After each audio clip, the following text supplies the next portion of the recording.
There's been recent news articles about how owners in Manhattan will be hurt by all the costs. And so let's talk about that property tax reform that seems to have completely died in 2000, whatever it was, de Blasio and whoever that speaker was at that point in time in the city council. Let's hope it kind of fades away, but it's still there in the background. So let's look at some random co-ops in Brooklyn, right? We'll pick some random one like 62 Pierpont Street, right? It says it's estimate for the apartments. It's very hard to deal with the co-ops because they're owned by a corporation and the shareholders have proprietary leases. So there's no exact bill. It's all done by the corporation. And this says, according to Zillow, that this apartment is worth $1 million. That's just, I guess, an estimate, right? But let's look around and see what the effect of that property tax commission would be on this property.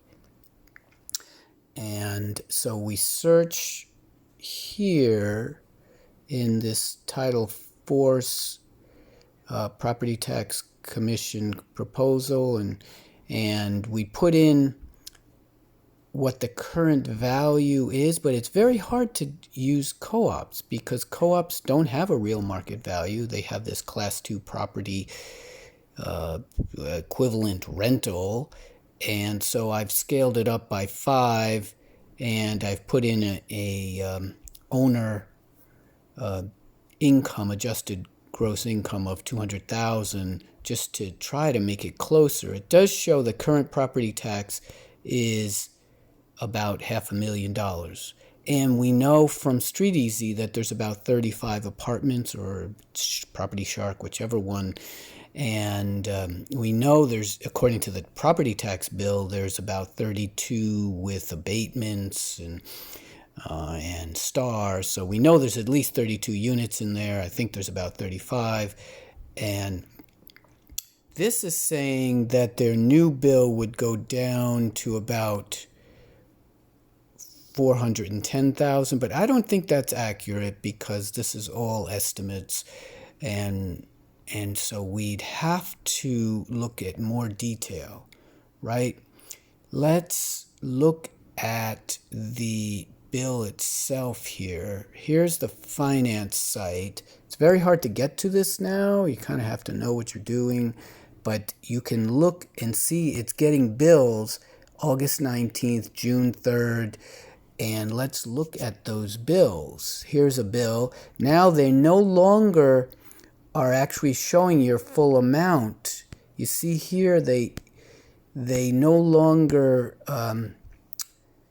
actually put the $550,000. They simply take the billable assessed value, which is a magic number that they just make up, but it's done by calculation. They multiply by that tax rate that looks like it's low, 12% versus the Class 1, but it's actually much, much higher because of the effective tax rate, because remember, Class 1 property is only 6% of the value, and for Class 2 property, it's like 40% of the value.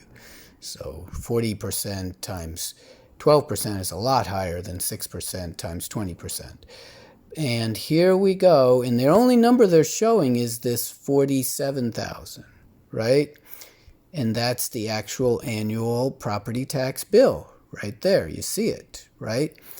They're not showing that if you multiply these two numbers, right, the 4 million times 12%, that's about, let me go back here, here is shown 4 million. That's about $525,000, which is correct. That is before the abatements, right?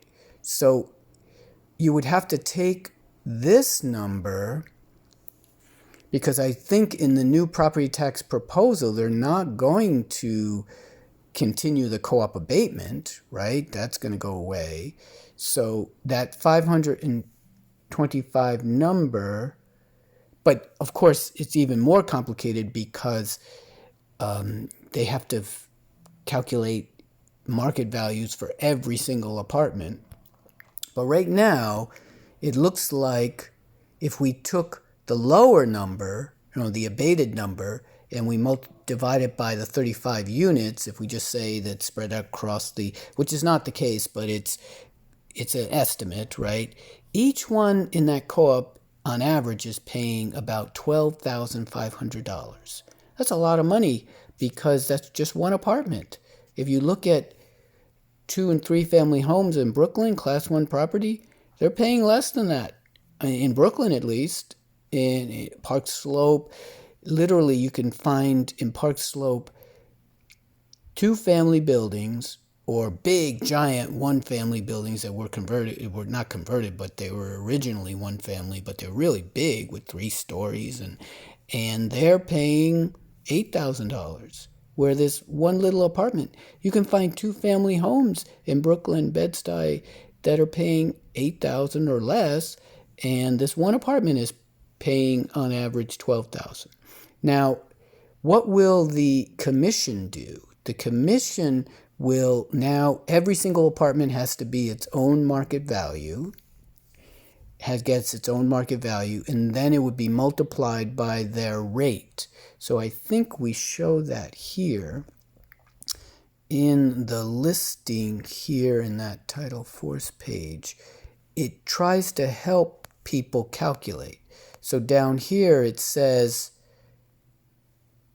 and I highly recommend using it. This is very helpful it's only giving right here, it says, if you know your market value, which street is Zillow saying is $1 million, multiply it by this number. That's the report, but let me just get this number, right? And it's a percentage, so let me copy that. And then let's see, because on average we were saying they were paying about $12 million per year. Let's put that percentage here. All right, and then we'll multiply it by, let's just go by Zillow's number, which was $1 million, right? That looks like $1 million. And look at that. That property tax will go down to about $8,000, right? And that's before exemptions. And if they're an owner, it'll go down even more, right? So their property tax on average will go from $12,000 to $8,000. So this whole commission was designed to help the co-ops and condos, not just Staten Island. But of course it depends on the market value. So now there's going to be a big argument over market values, because how in the world, if you look at, it would be a lot more if it was $2 million, right? And how in the world if you look on StreetEasy for the sales of these apartments, they vary between 1 million and 2 million. I think this is StreetEasy or Zillow. If you can see recent sales, comparables, yes. So it really depends on market value here. So if you look, here's Montague. Montague sold for 1 point. Yeah, so it's showing the range here. I don't know how it's 350,000. That must have been some very, what in the world is that? 350,000 for comparative value.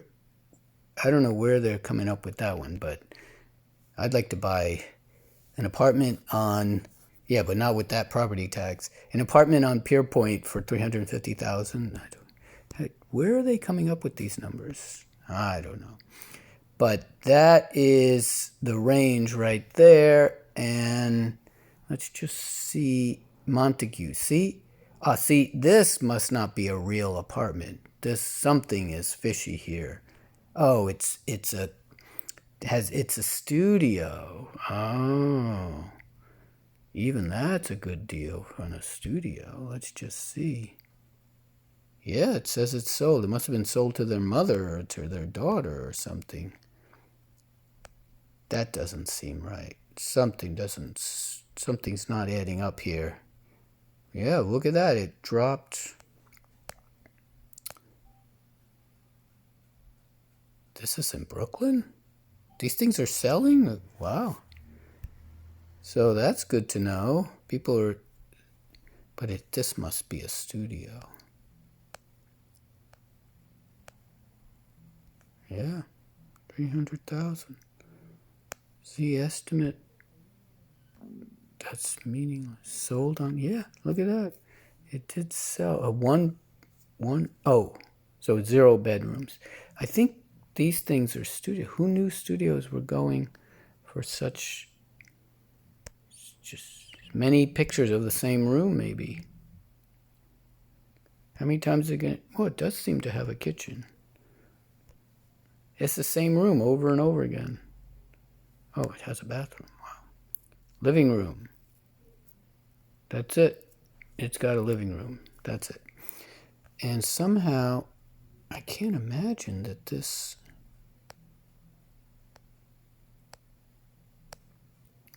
Anyway, the apartments in this Pierpont building are not that small. So I think Zillow's just getting confused. And so the end result is that this change in the property tax will probably help the Pierpont building to go from 12,000 to about 8,000, depending on the value of their apartment. And then, of course, they're an owner, so they'll get all the, if they're owner occupied, they will get all the lower rates. And so their property tax will go down. And it won't do this exponential growth that it's going to it's going to follow with the current 1981 S7000A property tax law. All right, peace out.